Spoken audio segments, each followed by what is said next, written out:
Hi everyone, welcome back our YouTube channel. आज हम करने वाले हैं वन लाइनर, यानी कि 6 to 8 की भी हम साथ साथ रिवीजन करेंगे 6 to 8 का, क्योंकि हमने 9th और 10th स्टेट वालों की 9th और 10th जो है काफ़ी इंपॉर्टेंट होती है, उसकी जो हम थ्योरी पढ़ रहे हैं 9th और 10th की, और उसकी पीडीएफ आप सभी को, जो भी नए बच्चे जुड़ रहे हैं उनके लिए मैं बता दूं कि टेलीग्राम पे आपको उनकी पीडीएफ मिलेगी और टेलीग्राम का लिंक आपको डिस्क्रिप्शन में मिल जाएगा।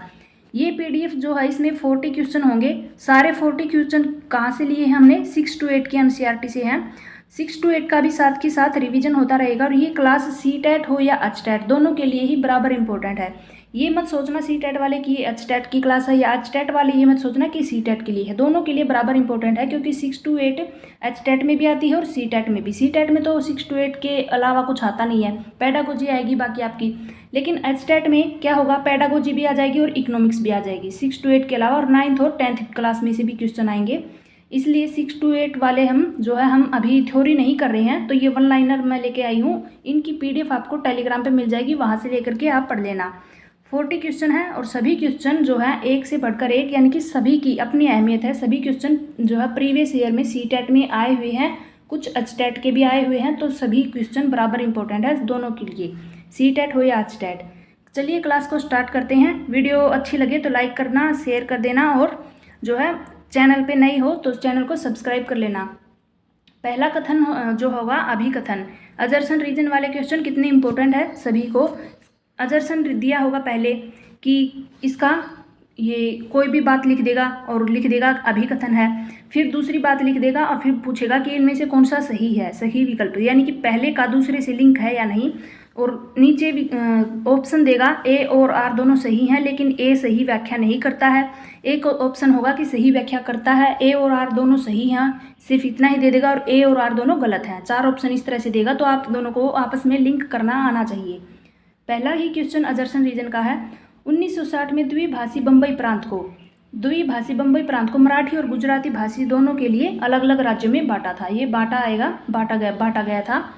और कारण क्या है, इसको किस वजह से बांटा गया? 1966 में पंजाब का विभाजन भी 2 राज्यों में हुआ था, पंजाब पंजाबी भाषियों के लिए और हरियाणा हरियाणवी व हिंदी भाषियों के लिए। क्या इस वजह से इसको बांटा था? क्यों बांटा था? क्या इसको भी इसी वजह से बांटा था? कारण दिया है ये, लेकिन ये कारण सही नहीं है। इसको बांटा था, इसकी अलग वजह थी। भाषा के आधार पर इसको बांटा गया था 1960 में, और इसको 66 में बांटा गया था। इसको पहले विभाजित किया था, इसको बाद में बांटा गया था पंजाब को। इसलिए इस दोनों बातें सही हैं, लेकिन ये व्याख्या नहीं करता, एक दूसरे से लिंक नहीं है इनका। इसलिए आंसर होगा दोनों ए और आर सही हैं, लेकिन आर ए की सही व्याख्या नहीं करता है। नेक्स्ट क्वेश्चन होगा हमारा, खालिस्तान के कारण किस वजह से लद्दाख को हम छोटा तिब्बत कहते हैं? तो छोटा तिब्बत कहते हैं धार्मिक समानता, समान भोजन और भाषाई समानता की वजह से। बी, सी और डी सही आंसर हो जाएगा। भौगोलिक समीप्य, भौगोलिक रूप से समान नहीं है। इनके साथ साथ आंसर भी दिए गए हैं, आप भी रिवाइज कर लेना एक बार। अगला क्वेश्चन हमारा, 7वीं शताब्दी के प्रारंभ से निम्नलिखित में से किस विचार पर लोगों ने सवाल उठाना स्टार्ट कर दिए थे? किस वजह से 7वीं शताब्दी में विचार उठाए, लोगों के विचारों के ऊपर सवाल उठे थे? सामाजिक विशेष अधिकार किसी के जन्म का परिणाम नहीं है, यानी कि समाज में जो विशेष अधिकार है वो किसी के जन्म का परिणाम नहीं है। पृथ्वी के चारों ओर जो वायु की पतली परत फैली है उसको वायुमंडल कहते हैं। और क्या वायु को पृथ्वी के चारों ओर बना के रखती है, यानी वायु को चारों तरफ पृथ्वी के कौन बना के रखता है? तो पृथ्वी का गुरुत्वाकर्षण बल। अभिकथन ए और आर को पढ़ें। अभिकथन ए क्या दिया है? शाहजहां के शासनकाल के दौरान मुगल वास्तुकला के विभिन्न तत्व एक भव्य सुसंगत संश्लेषण में लाए गए थे। शाहजहां के शासनकाल के दौरान मुगल वास्तुकला के विभिन्न तत्व एक भव्य सुसंगत संश्लेषण में लाए गए थे, ये कथन है हमारा। और रीजन क्या दिया है? उनके शासन में क्या है, अनवरत निर्माण कार्य चलते रहे और विशेष रूप से आगरा और दिल्ली में चले थे शाहजहां के शासनकाल में। तो दोनों बातें ही सही हैं, ये सही व्याख्या करता है इसकी। शाहजहां के शासनकाल के दौरान मुगल वास्तुकला के विभिन्न तत्व जो है भव्य सुसंगत संश्लेषण में लाए गए थे, क्योंकि उनके शासनकाल में अनवरत निर्माण कार्य चले थे और विशेष रूप से आगरा और दिल्ली में चले थे। दोनों सही हैं और इसकी सही व्याख्या करता है। हमारा सौर परिवार किन खगोलीय पिंडों से बना है? सूर्य से, ग्रह, उपग्रह, क्षुद्र ग्रह और उल्का पिंड से। कथन ए और बी को ध्यान से पढ़े। कथन क्या दिया है? जेम्स मिल ने 1817 में ए हिस्ट्री ऑफ ब्रिटिश इंडिया 3 भागों में प्रकाशित की थी। ये बात बिल्कुल सही है। जेम्स मिल ने 1817 में ए हिस्ट्री ऑफ ब्रिटिश इंडिया को 3 भागों में बांटा था। किन 3 भागों में बांटा था उसने? इसमें उन्होंने भारतीय इतिहास को 3 कालों में प्राचीन, मध्य और आधुनिक भागों में बांटा था। क्या इसने ये बात सही है कि उसने प्राचीन, मध्य और आधुनिक भागों में बांटा था? तो ये बात बिल्कुल सही नहीं है, यानी कि ए हमारा सही होगा कि उसने 3 भागों में बांटा था, लेकिन बी हमारा। कौन कौन से 3 भागों में बांटा था उन्होंने? इनके अलावा हिंदू, मुस्लिम और ब्रिटिश था शायद। प्राचीन, मध्य और आधुनिक की जगह जेम्स मिल ने किन 3 भागों में बांटा था? हिंदू, मुस्लिम और ब्रिटिश, इन 3 भागों में बांटा था। तो पहला कथन हमारा सही हो जाएगा कि जेम्स मिल ने 1817 में ए हिस्ट्री ऑफ ब्रिटिश इंडिया को 3 भागों में प्रकाशित किया था। हिंदू, मुस्लिम और ब्रिटिश आएगा। तो ए सही और आर गलत हो जाएगा। पहाड़ी क्षेत्रों में अब रेल मार्ग का विस्तृत निर्माण हो रहा है, अति उपयुक्त कारण का चयन कीजिए। इसका क्या कारण है? इसे संभव करने के लिए उन्नत प्रौद्योगिकी का विकास हुआ है। पहाड़ी क्षेत्रों में रेल मार्ग बनाना है तो क्या करना होगा? उन्नत प्रौद्योगिकी होगी, तभी तो इसका जो है निर्माण होगा। तो इसने प्रौद्योगिकी का विकास किया है। कथन ए और बी को ध्यान से पढ़े। 1770 में बंगाल में एक भयानक अकाल ने लगभग 1 करोड़ लोगों को मार डाला था और इस अकाल में बंगाल की 1/3 आबादी खत्म हो गई थी। तो दोनों ही इस बातें सही है। जब 1770 में बंगाल में भयानक अकाल पड़ा था तो कितनी जो है 1 करोड़ लोगों को मार दिया था और 1/3 आबादी समाप्त हो गई थी। भारतीय उपमहाद्वीप में गंगा ब्रह्मपुत्र बेसिन की व्याख्या करने वाले कथन का चयन कीजिए। भारतीय उपमहाद्वीप में किसका? गंगा और ब्रह्मपुत्र बेसिन की। इस प्रदेश में शंकुधारी वन उगते हैं। यह बेसिन उपोष्ण में स्थित है और इस क्षेत्र की जलवायु मुख्यतः मानसूनी है। या फिर बेसिन क्षेत्र में विभिन्न प्रकार की स्थलाकृति पाई जाती हैं। तो तीनों ही कथन सही हो जाएंगे कि ये बेसिन उपोष्ण में स्थित है, इस क्षेत्र की जलवायु मुख्यतः मानसूनी है और बेसिन क्षेत्र में विभिन्न प्रकार की स्थलाकृतियाँ भी पाई जाती हैं। पहला कथन हमारा कि इसमें शंकुधारी वन पाए जाते हैं, ये हमारा गलत हो जाएगा। ए, बी, सी और डी तीनों सही हो जाएंगे। स्त्री पुरुष तुलना नामक पुस्तक किसकी है? ताराबाई शिंदे की। इसको आप रट लेना सीटेट वाले, क्योंकि सीटेट में ज़्यादातर यही पूछा गया है। हर बार 1-2 बार बीच में छोड़ करके बार बार पूछते हैं इसको। गेहूं एवं जौ जैसी फसल उगाने के सर्वप्रथम साक्ष्य कहाँ से प्राप्त हुए हैं हमें? गेहूं और जौ के सुलेमान और किरथर पहाड़ियों से, जो कि हमारे इस तरह से उत्तर जो है पश्चिम में है सुलेमान किरथर पहाड़ियाँ भारत के, वहाँ से हमें गेहूं और जौ के साक्ष्य मिले हैं। कथन देखिए अगला क्वेश्चन, अभिकथन। रूढ़िबद्ध धारणाएं लोगों को ऐसे काम करने से रोकती हैं जिनमें वे अच्छे होते हैं। बिल्कुल सही है। और रूढ़िबद्ध धारणाएं हमें व्यक्ति के जो अनोखे गुण होते हैं उनके कौशल को देखने से रोकती है और उन्हीं एक ही प्रकार के खांचे में जो है जड़ देती है। यानी कि जो हमारी सोच होती है, पुराने बुजुर्गों की सोच होती है या फिर किसी की भी लगा दो, आज की सोच भी हम लगा सकते हैं जनरेशन की। अगर सोच होगी कि इससे कुछ नहीं होगा, हम किसी के बारे में सोच लेंगे यार इससे क्या होगा, इससे कुछ नहीं होगा, देख लेना, वो सोच लेता है कि इससे कुछ नहीं होगा। उसके अंदर जो अच्छाई होगी ना, जो गुण होंगे वो हमें दिखाई नहीं देंगे। और हम जो है किसी परिवार का एक जो है आदमी, किसी का एक सदस्य जो है बुरा है तो उसके सारे परिवार को उसी खांचे में जड़ देंगे। उसके परिवार से तो ऐसे हैं, वो उसके परिवार वाले ऐसे हैं। अगर उनमें कितना भी अच्छा हो, कोई भी व्यक्ति अगर उसी परिवार का कोई सदस्य बहुत ही अच्छा होगा, उसके जो है गुण नहीं देखे जाएंगे। उसके पूरे परिवार को इसी बात से जो है जोड़ दिया जाएगा कि वो पूरा परिवार ही ऐसा है। तो ये हमारी रूढ़िबद्ध धारणाएं होती है जो कि उसके अच्छे गुणों को भी नकार देती है। तो ए और आर दोनों सही हैं और आर ए की सही व्याख्या करता है। निम्नलिखित में से वायुमंडल की अधिकांश कौन सी 2 गैसें हैं? तो नाइट्रोजन और ऑक्सीजन 2 मुख्य गैसें हैं, नाइट्रोजन और ऑक्सीजन, बाकी की बहुत ही कम है। कथन ए और बी को ध्यान से पढ़ें। वेद समाज की स्थापना 1864 में मद्रास में हुई थी और वेद समाज आर्य समाज से प्रेरित था। तो वेद समाज आर्य समाज से नहीं, ब्रह्मा समाज से प्रेरित था। वेद समाज की स्थापना किससे हुई थी? 1864 में मद्रास में हुई थी और ये ब्रह्मा समाज से प्रेरित था। ए सही है और आर गलत है। 1929 में बाल विवाह निषेध अधिनियम पारित किया गया था और इस अधिनियम के अनुसार पुरुष और महिला के लिए शादी की न्यूनतम आयु क्रमशः कितनी रखी गई थी? पुरुषों की 18 वर्ष और महिलाओं की 16 वर्ष रखी गई थी। 1929 में बाल विवाह निषेध अधिनियम पारित किया गया था। अगला क्वेश्चन है, भारत और बांग्लादेश पटसन यानी कि जूट के अग्रणी उत्पादक हैं। पटसन की वृद्धि को बल प्रदान करने वाले कथनों का चयन कीजिए। यानी कि पटसन जो है भारत व बांग्लादेश में सबसे आगे हैं, भारत और बांग्लादेश। तो इसमें जो है पटसन की वृद्धि को कौन बल देता है, किस वजह से है? तो पहला है हमारा ए, जलोढ़ जो है मृदा में अच्छे ढंग से विकसित होती है। इसे जो है उच्च तापमान की आवश्यकता होती है। इसे निम्न तापमान व निम्न वर्षा की आवश्यकता होती है। तो मेरे ख्याल से ये गलत हो जाएगा। एक बार नीचे देख लेते हैं, ए, बी और डी सही है। ए, बी और डी सही है, ये हमारा गलत हो जाएगा। निम्न वर्षा की नहीं, इसमें उच्च तापमान और जो है उच्च वर्षा की ही जरूरत होगी। जलोढ़ मृदा में अच्छे ढंग से विकसित होगा और इसमें भारी वर्षा व आर्द्रता की आवश्यकता होती है पटसन को। पवन सड़क पर गिरी हुई सूखी जो है पत्तियों को उड़ाती है। पवन कैसे बहती है? पवन उच्च दाब क्षेत्र से निम्न दाब क्षेत्र की ओर वायु की गति होती है। वायु की गति कैसी है? उच्च दाब क्षेत्र से निम्न वायु की तरफ, निम्न दाब क्षेत्र की तरफ होती है। पृथ्वी पर उष्णकटिबंधीय क्षेत्र सबसे अधिक ऊष्मा प्राप्त करते हैं, क्यों प्राप्त करते हैं? पृथ्वी पर उष्णकटिबंधीय क्षेत्र सबसे अधिक ऊष्मा, क्योंकि दोपहर का सूर्य ठीक सिर के ऊपर होता है। उष्णकटिबंधीय क्षेत्र कहाँ पर है?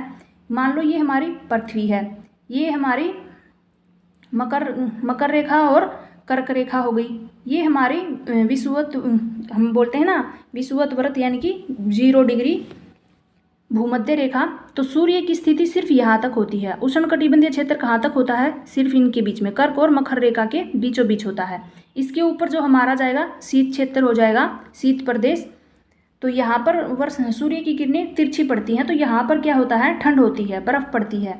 और ये बीच का क्षेत्र होता है उष्णकटिबंधीय क्षेत्र, जहाँ पर सूर्य क्या होता है? ठीक सिर के ऊपर होता है, इसलिए यहाँ पर गर्मी होती है। एक ग्लोब पर खींची गई रेखाओं की अक्षांश व देशांतर रूप से जाना जाता है। एक ग्लोब पर खींची गई रेखाओं को अक्षांश और देशांतर, अक्षांश रेखाएं इनको कहते हैं हम, और देशांतर रेखाएं जो खड़ी रेखाएं होती हैं इनको किस उद्देश्य को पूरा करती हैं? पृथ्वी पर स्थान को ढूंढने के लिए। किसी भी स्थान को अगर हम ग्लोब के ऊपर पृथ्वी पर ढूंढना चाहते हैं तो अक्षांश और देशांतर की स्थिति हमें मालूम होनी चाहिए। Hindustan socialist Republican association AMRA के बारे में निम्नलिखित में से कौन सा कथन सही नहीं है? नहीं पूछा है, कौन सा कथन सही नहीं है? सही विकल्प का चयन करें।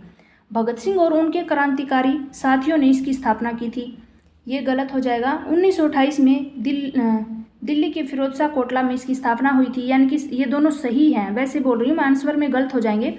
1928 में पंजाब में इसकी जो है स्थापना की गई थी, तो ये इसकी पंजाब में नहीं गई थी, दिल्ली के फिरोजशाह कोटला में इसकी स्थापना हुई थी। किसकी? हिंदुस्तान सोशलिस्ट रिपब्लिकन एसोसिएशन की स्थापना। अभिकथन, अगला क्वेश्चन देखिए, ए और के को ध्यान से पढ़िए। राजस्व वसूली व्यवस्था महालवारी बंदोबस्त की शुरुआत होल्ट मैकेंजी ने की थी, और कारण क्या है?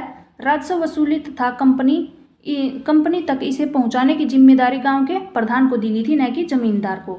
तो लेकिन इसका आंसर क्या होगा?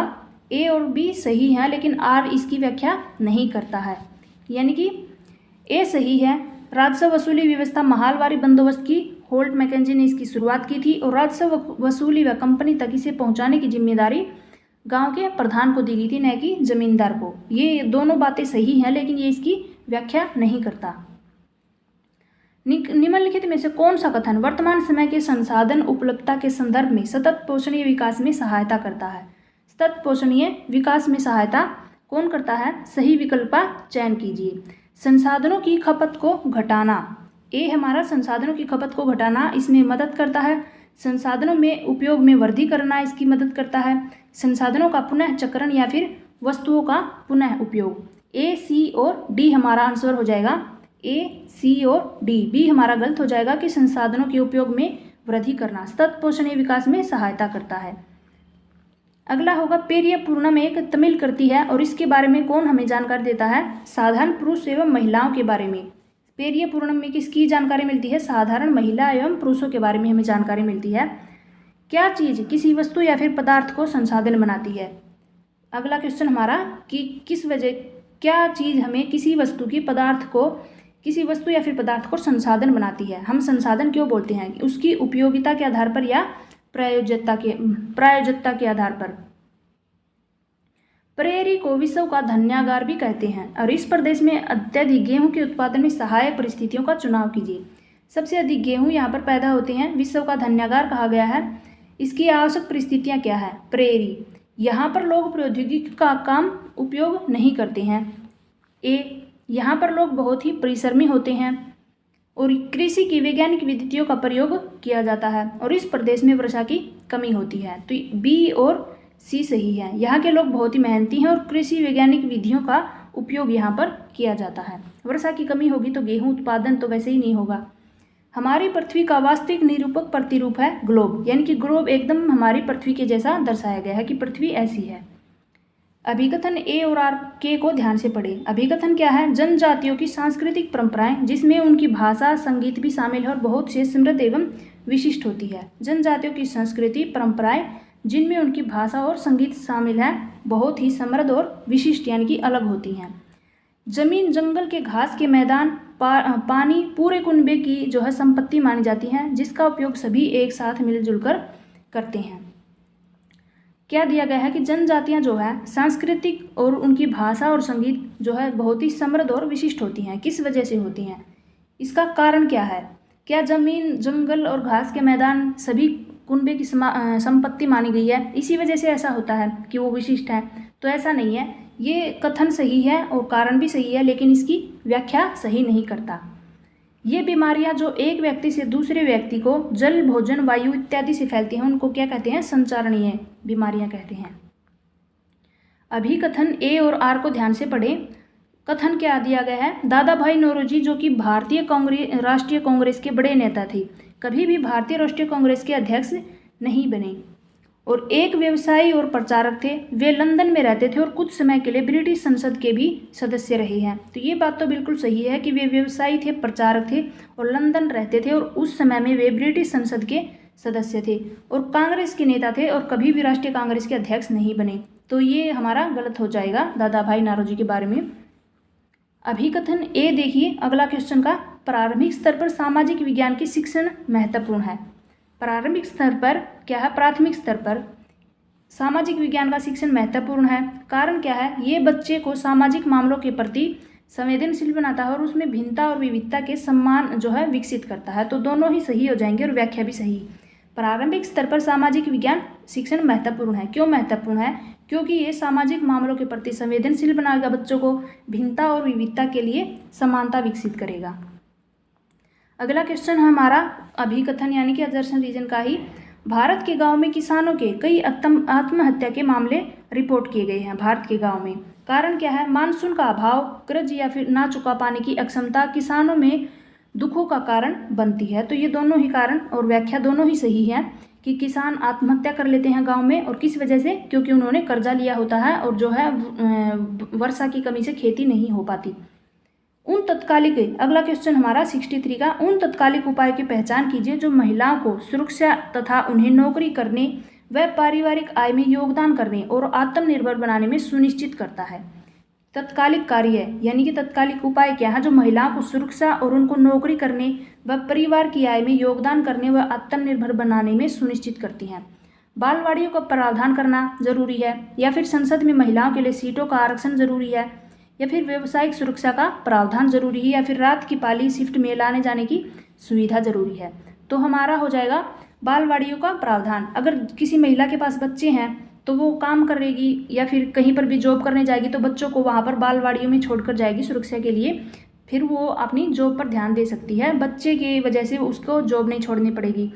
फिर संसद में महिलाओं के लिए सीटों का आरक्षण करना, तो ये जो है अंतर्राष्ट्रीय या फिर राष्ट्रीय स्तर पर हम बोल सकते हैं। वैसे जो है महिलाओं के लिए सीटों का आरक्षण करना परिवार के लिए जो है उसका कोई फ़ायदा नहीं होगा। व्यावसायिक सुरक्षा का प्रावधान, जहाँ पर वो जॉब कर रही है वहाँ पर उसको सुरक्षा मिलेगी, या फिर रात की शिफ्ट में लाने और ले जाने की उसकी सुविधा होगी अच्छे से, तो क्या होगा? वो परिवार में आय का योगदान दे सकती है। निम्नलिखित में से कौन से कथन प्री प्रश्न उपागम के संबंध में सही है? यह समस्याओं को सुलझाने की क्षमताओं को प्रोत्साहित करता है प्री प्रश्न के उपागम के संबंध में। ए और बी सही है। ए और बी। ए क्या है? समस्याओं को सुलझाने की क्षमताओं को प्रोत्साहित करेगा। यह साक्ष्य एकत्रित व मूल्यांकन करने के तरीकों का पता लगाने में मदद भी करेगा। शिक्षण अधिगम की गति को तय करती है? बिल्कुल नहीं। यह एक जल्दी से सीखने का तरीका है, तो ये जल्दी सीखना कुछ जो है इसका कोई मतलब मोल ही नहीं है। समस्या को सुलझाने में ये प्रोत्साहित करेगा और एक साक्ष्य एकत्रित या फिर मूल्यांकन करने के तरीकों का पता लगाने में भी मदद करेगा। प्री प्रश्न, पहले जो प्रश्न पूछ लेते हैं ना किसी भी चीज़ के लिए, छोटे छोटे क्वेश्चन पूछ लेते हैं हम, वो निम्न में से सामाजिक विज्ञान पढ़ाने के कौशल आधारित, ये हमारी पेडागोजी के क्वेश्चन है। सामाजिक जो है निम्नलिखित में से सामाजिक विज्ञान पढ़ाने के कौशल आधारित उद्देश्य की पहचान करिए। सामाजिक विज्ञान पढ़ाने के कौशल आधारित उद्देश्य क्या है? विभिन्न समाजों में रहने वाले लोगों को संस्कृतियों को समझना या फिर नक्शा बनाने की क्षमता का विकसित करना, ये सही होगा मेरे ख्याल से। नक्शा बनाने की क्षमता, सामाजिक विज्ञान आप पढ़ा रहे हैं तो नक्शा बनाना आपको आना चाहिए, फिर आपको सारी चीज़ें आ जाएंगी। अंतर एवं विविधता के लिए आदर विकसित करना और महाद्वीपों का ज्ञान होना, यानी कि अगर आप सामाजिक विज्ञान के शिक्षक बनना चाहते हैं, आपको अगर नक्शा आता है तो आप सारी चीज़ें, आपको अगर मैप बनाना आ गया, मान लो इंडिया का मैप आपको आता है पूरा, उसमें आपको हर चीज़ आएगी। अगर आपको मैप बनाना सीखा है ना तो आपको हर चीज़ पता होगी कि ये यहाँ पर ये चीज़ें हैं, यहाँ पर ये पहाड़ियाँ हैं, ये नदी यहाँ से निकलती है, यहाँ पर गिरती हैं, यहाँ कौन सा राज्य है, यहाँ पर कौन सी सरकार है, सभी चीज़ों के बारे में पता होगा। तो सामाजिक विज्ञान को हम अच्छे ढंग से, बेहतर ढंग से हम पढ़ा सकते हैं। अच्छा कौशल, यानी कि सामाजिक विज्ञान पढ़ाने का कौशल, तो आपको नक्शा बनाने की क्षमता आपकी विकसित होनी चाहिए। अगला हमारा है निम्न कथन, ए और बी को पढ़े और सही विकल्प का चयन कीजिए। ए क्या है? विद्या विशेष जो कि सामाजिक विज्ञान को बनाती है वे हैं इतिहास, भूगोल, राजनीतिक विज्ञान व अर्थशास्त्र। तो हमारी सामाजिक विज्ञान में ये सारी चीज़ें से आती हैं, हिस्ट्री, पॉलिटिकल ज्योग्राफी, इकोनॉमिक्स, ये सारी चीज़ें, ज्योग्राफी भी। और इन्हीं विद्या विशेषों में अंतर संबंध, ये आपस में एक दूसरे से संबंधित हैं, यानी कि हिस्ट्री अलग नहीं है, पॉलिटिकल अलग नहीं है, ज्योग्राफी अलग नहीं है, दोनों ये नहीं, चारों सब्जेक्ट यानी कि हिस्ट्री, पॉलिटिकल, ज्योग्राफी और आपकी इकोनॉमिक्स, सभी चीज़ें आपस में एक दूसरे से रिलेटेड हैं। तो ये क्वेश्चन भी आपका पेडागोजी का है। ए और आर दोनों सही हैं और आर ए की सही व्याख्या करता है। अगला क्वेश्चन क्या है? सामाजिक विज्ञान के मूल्यांकन के दौरान निम्नलिखित प्रश्न इसका उद्देश्य समझने में मदद करेंगे। सामाजिक विज्ञान का मूल्यांकन के दौरान कौन से प्रश्न आपका उद्देश्य समझने में मदद करेंगे? पाठ्यक्रम में किन कौशलों पर बल दिया गया है? क्या यह किसी एक मानक पाठ्यपुस्तक से लिया गया है या कई पाठ्यपुस्तकों से लिया गया है? पाठ्यक्रम की रूपरेखा कितनी विस्तृत है? और अधिगमकर्ता से सामाजिक विज्ञान के प्रत्येक कौशल में किस स्तर की सक्षमता अपेक्षित है? तो हमारा आंसर क्या है? ए और डी। ए है हमारा पाठ्यक्रम में किन कौशलों पर बल दिया है, कौन कौन से कौशल के ऊपर बल दिया गया है पाठ्यक्रम में, और अधिगमकर्ता से सामाजिक विज्ञान के प्रत्येक कौशल में किस स्तर की सक्षमता अपेक्षित है, कहाँ पर जो है किस कौशल के ऊपर जोर दिया गया है, ये सारी चीज़ें सामाजिक विज्ञान के लिए जरूरी हैं। तो ए और डी हमारा आंसर सही हो जाएगा। अगला है 68, भारतीय न्यायपालिका बिना किसी भय या फिर बाहरी दबाव के कानून का शासन की रक्षा करती है, सरकार के कार्यों पर प्रभावी नियंत्रण बनाए रखती है। इसकी वजह क्या है? भारत में न्यायपालिका स्वतंत्र है, इसी वजह से वो अपने सारे काम अच्छे से करती है। स्वतंत्रता में से कौन सा सतत व्यापक मूल्यांकन की विशेषता नहीं है? निम्नलिखित में से कौन सा सतत और व्यापक मूल्यांकन की विशेषता नहीं है? यह मूल्यांकन को शिक्षण अधिगम प्रक्रिया का भी अभिन्न अंग बनाता है। ये विद्यार्थी के व्यक्ति के सर्वांगीण विकास पर केंद्रित है। ये विद्यार्थी के शैक्षिक विकास के साथ साथ सह शैक्षिक पहलुओं का भी आकलन करती है। और ये विद्यार्थी के अंक आधारित कार्य मूल्यांकन पर केंद्रित है। अंक आधारित। सतत और व्यापक मूल्यांकन क्या करता है? अंक नहीं, सिर्फ हमारे अंक नहीं देखता, नहीं पूछा गया है ना, तो सिर्फ हमारे केवल नंबरों को ही नहीं देखता, ये क्या देखता है? सह शैक्षिक पहलू, यानी कि शिक्षा में कितना विकास हुआ है, कितना बच्चे पढ़ पाए हैं, कितना समझ पाए हैं, उनका सर्वांगीण विकास कितना जो है, यानी कि क्लास में उनकी क्या वो है भागीदारी है, गेम्स में क्या है उसकी भागीदारी है, अन्य एक्टिविटीज़ में कितना वो आगे बढ़ा है, ये सतत यानी कि पूरा व्यापक मूल्यांकन उसकी विशेषता है। ये मूल्यांकन को शिक्षण अधिगम प्रक्रिया का अभिन्न अंग बनाता है। तो ये सारी चीज़ें शामिल हो जाएंगी। ये जो ये दिया गया है ना कार्य अंकों के ऊपर आधारित है, तो ये नहीं हो जाएगा। Answer number 4। लास्ट क्वेश्चन है हमारा, औद्योगिक क्षेत्रों में स्थित कई कारखाने व फैक्ट्रियों में अस्थायी श्रमिकों को रखा जाता है, क्योंकि औद्योगिक क्षेत्रों में कई कारखाने व फैक्ट्रियों में अस्थायी श्रमिक रखे जाते हैं। स्थायी होते हैं परमानेंट, अस्थायी जो है टेम्परेरी लगाते हैं ना कुछ समय के लिए, उन्हें अपनी सुविधा अनुसार रख व निकाल सकते हैं। मेरे ख्याल से ये सही होगा। ये स्थायी कर्मचारियों को मिलने वाले वेतन व अन्य नौकरी संबंधी हित लाभों पर बचत करते हैं। अस्थायी कर्मचारी बिना समय पूर्व भत्तों की मांग के लंबे समय तक भी काम करते हैं, और स्थायी कर्मचारियों की तुलना में अस्थायी कर्मी जो है अधिक परिश्रमी जो है होते हैं। तो ये मेहनत की बात नहीं है, मेहनत तो दोनों को ही बराबर करनी होती है। तो ये मेरे ख्याल से आंसर क्या है? ए, बी और सी। तो तीनों बातें सही हो जाएंगी, फोर्थ हमारी गलत हो जाएगी। स्थायी कर्मचारी जो होते हैं वो उनकी तुलना में अस्थायी कर्मचारी अधिक परिश्रमी होते हैं। ये बात जो है गलत हो जाएंगी। दोनों को ही काम करना होता है, जॉब करनी होती है, चाहे प्राइवेट हो या सरकारी, दोनों ही अपना पूरा जो है देते हैं। ये तीनों बातें सही हो जाएंगी। जो है फैक्ट्रियों में अस्थायी कर्मचारी रखे जाते हैं, उनको क्यों रखते हैं? क्योंकि वो सुविधा अनुसार उनको रख सकते हैं। जो परमानेंट लगे होंगे उनको निकाल नहीं सकते। और जो स्थायी कर्मचारी होते हैं उनको जो मिलने वाला वेतन है और अन्य नौकरी संबंधित हित है उनके ऊपर बचत होती है, क्योंकि सरकारी को तो ज़्यादा पैसे मिलते हैं, भत्ते ज़्यादा मिलते हैं, प्राइवेट को कम सैलरी मिलती है, कम भत्ते दिए जाते हैं। और अस्थायी कर्मचारी बिना समय पर ही भत्तों की मांग की, यानी कि ज़्यादा भत्तों की मांग नहीं करते, क्योंकि उनको जॉब खोने का डर रहता है। इस वजह से वो लंबे समय तक काम करते हैं बिना किसी भत्ता मांगे। तो ये था हमारा क्वेश्चन हमारा लास्ट क्वेश्चन।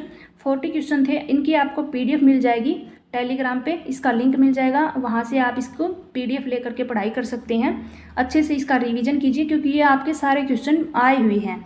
तो CTET HTET दोनों ही टेट के एग्जाम है, तो दोनों में ही 6 to 8 आती है, तो आप इसका अच्छे से रिवीजन करिए। इसमें पेडागोजी भी आती है आपकी, तो हिस्ट्री जो है HTET में भी पेडागोजी आएगी आपकी और CTET में भी आएगी। तो पेडागोजी के क्वेश्चन भी थे इसमें, आप देख सकते हैं।